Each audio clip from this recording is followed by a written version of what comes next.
7 दिवसांचा आदेश, 40 दिवस उलटले तरी अहवाल गायब. पाझर तलाव प्रकरणात अधिकाऱ्यांचे संगनमत.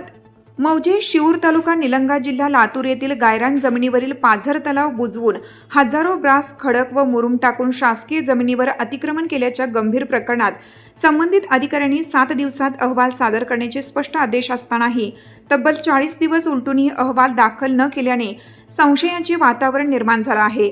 या विलंबामागे नेमके काय दडले आहे? अतिक्रमणकर्त्यांना वाचवण्याचा प्रयत्न तर सुरू नाही ना, असा सवाल आता उपस्थित होत आहे. माननीय उपमुख्य कार्यकारी अधिकारी पंचायत जिल्हा परिषद लातूर यांच्या दिनांक 26 मे 2026च्या पत्रानुसार मौजे, शिऊर येथील गायरान जमिनीवरील पाझर तलावात बेकायदेशीरित्या हजारो ब्रास, खडक व मुरुम टाकून तलाव बुजवण्यात आल्याची तसेच त्या जागेवर गूळ उद्योग सुरू करण्यासाठी अतिक्रमण करण्यात आल्याची गंभीर तक्रार प्राप्त झाली होती. या प्रकरणात शिऊरचे दाजी यांच्या विरुद्ध तातडीने कारवाई करून तलाव पूर्ववत करण्याची मागणी करण्यात आली होती. त्यानुसार पंचायत समिती औसा यांच्या त्रिस्तरीय समितीने दिनांक 29 मे 2026 रोजी प्रत्यक्ष स्थळ पाहणी केली.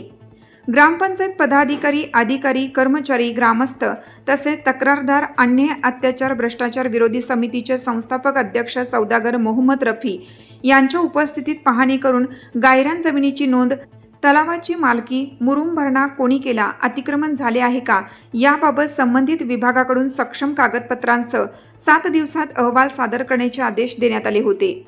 यासाठी ग्रामविकास अधिकारी, उपविभागीय अभियंता, लघु पाटबंधारे, मृद व जलसंधारण विभाग, तालुका कृषी अधिकारी तसेच ग्राम महसूल अधिकारी यांना स्वतंत्रपणे पत्रे देऊन माहिती मागवण्यात आली होती.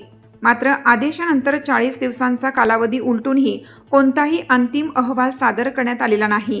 ही बाब अत्यंत गंभीर मानली जात आहे. यामुळे संबंधित अधिकारी मुद्दाम विलंब करत आहेत का? अतिक्रमण प्रकरण दडपण्याचा प्रयत्न सुरू आहे का? अथवा पाझर तलाव बुजवणाऱ्या संबंधितांशी संगनमत करून चौकशी लांबवली जात आहे का? अशी चर्चा नागरिकांमध्ये रंगू लागली आहे.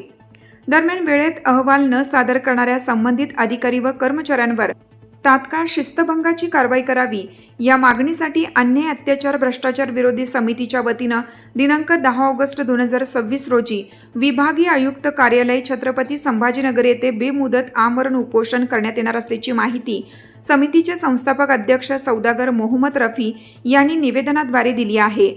आता सर्वांचे लक्ष एका प्रश्नाकडे लागले आहे.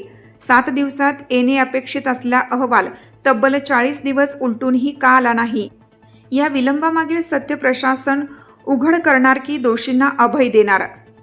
कायदा लाईव्ह बातमीसाठी संपादक सौदागर मोहम्मद रफी. ताज्या घडामोडी जाणून घेण्यासाठी कायदा लाईव्ह न्यूज या यूट्यूब चॅनलला सबस्क्राईब करा. बेल आयकॉनवर क्लिक करा. लाईक, कमेंट, शेअर करायला विसरू नका.